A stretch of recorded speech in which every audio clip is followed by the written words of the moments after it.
اوس که یو سړی مطلب ولاړی سارا لره بیریږي جنات دي شیطانان دي حیوانان دي د الله رسول فرمایي دغه دوه آخري قله ووایه الله پاک به وتا ته پناه درکړي له جناتو څخه له نظره څخه د شیطانانو څخه بیا د نورو پریشانیو د نورو مشکلاتو څخه الله پاک وتا ته چیش درکړي وتا ته پناه درکړي ابن کثیر مولوي صاحب فرمایي یو حدیث را نقل کړی دی ابن کثیر مولوي صاحب ما بل ورځ وویل مال زر کاله مخکې خبره ده نه زر کاله مخکې نه ده په 900 سنه هجري کې دی پیدا شوی تقریبا په لږ کم 900 کاله د سوي دي په لږ کم 900 کاله څلور اویا کې بیا دی وفات شوی دی 904 یا 2 سنه هجري کې دی وفات شوی دی یعنی د پیدایش شوی دی هغه 900 کاله کېږي زر کاله نه کېږي دا یو خبره بل ما غلطي کړې و نو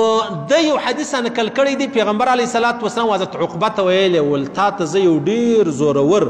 دوه سورتونه در وښیم هغه ویل یا رسول الله خو دې راوښیه وایي پیغمبر علیه السلام مبارک ورته ویل قل اعوذ برب الفلق قل اعوذ برب الناس وایه وایي بیا موږ روانو بیا پیغمبر صلی موږ ته جومات راکوي په جومات کې بیا دغه دوه سورتونه وویل چې ویل ما ته ویلې ول څنګه سو دا دوه سورتونه دې واورېدل ما ول که ولاړ وي هم دغه دوه سورتونه وایه که ناست وي هم دغه دوه سورتونه وایه که پروت وي هم دغه دوه سورتونه وایه دا دوه سورتونه د ځان دپاره ضروري که یو سړی د سیر د کوډو د جادو څخه ډېر په عذاب دی د الله رسول فرمایي اخرني دا دوه سورتونه خامخا په هر حال په هر موقع په هر ځای کې وایه په خپل یې وایه پیغمبر صلی مبارک چې ډېر ناجوړه سو بیمار سو بیا به بی عایشې صدیقې دا دوه سورتونه وویل د پیغمبر صلی پر ټول بدن باندې به لاس تیر کړي پر دغه نو معلومه دا سو چې دغه دوه سورتونه ډېر زورور سورتونه دي د سیر د کوډو د جادو دپاره لازمي شی دی الحمدلله آیات الکرسی او دغه دوه سورتونه ډېر ضروري دي د الله رسول فرمایي لازمي یې وایاست که ولاړ یې که روان یې که ناست یې او که پروت یې دا بل حدیث دی یو ورځ حضرت علي کرم الله وجهه فرمایي دا د بیهقي روایت دی را نقل کړی دی یو ورځ پیغمبر اسلام مبارک لمونځ کوي آخري حدیث درته وایم چې لمونځ یې کوئ چې کله پیغمبر علیه السلام مبارک سجدې لره ولاړی لاسونه یې ولګول چې لاسونه یې ولګول نو قرار پر دغه ځای باندې لړم پیغمبر اسلام مبارک پر ګوته وخوړی چې وی خوړی پیغمبر علیه الصلاۃ والسلام مبارک وفرمایل والقال لعن الله العقرب ما تدع مصليا ولا غيره او نبيا وغيره لعنت پر دغه لړم چې نه نماز پرېږدي او نه غیر نمازي نه نبی پرېږدي نه غیر نبی پرېږدي نو پیغمبر صلی چې سلام وګرځي بیا دا خبره وکړله بیا راولاړ سو بیا یې څو اوبه راوغوښتلې بیا یې اوبو ته مالګه ور واچوله بیا هغه اوبه چې دي هغه مطلب پر دا لاس باندې دغه ګوته تېروله ګوته یې مژله یا په هغه اوبو کې دا ګوته ووهله قل اعوذ برب الفلق قل اعوذ برب الناس ورباندې ویل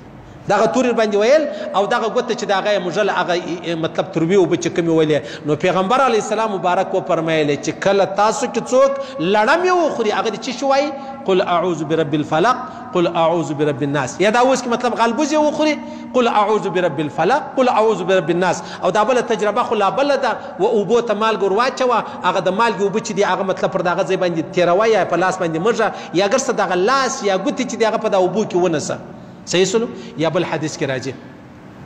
یو ورځ پیغمبر علیه السلام مبارک له یو سړی رالی په سفر کې لړم خوړلی و د شپې لکه موږ په پکنیک باندې ولاړ سو کله غره کله سارا کله چیري نو هغه لړم خوړلی و پیغمبر صلی مبارک ورته وفرمیل تا به دا دعا ویله اعوذ بکلمات الله التامات من شر ما خلق چې تا دغه دعا ویلې وای نه به لړم خوړلی نه به مار خوړلی نه به یو بل شي و تا ته یو مصیبت و تکلیف چې دی هغه در رسوي نو معلومه دا سوه عزیزانو چې زما استاد دپاره د ژوند ضروري لاره چې د هغه قرآن دی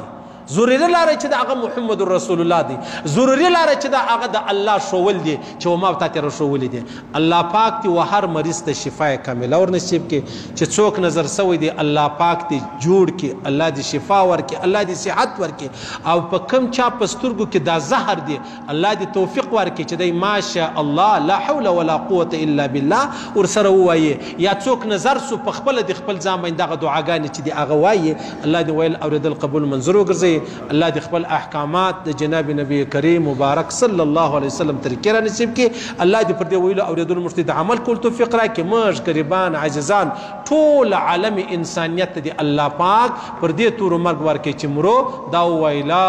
اله الا الله محمد رسول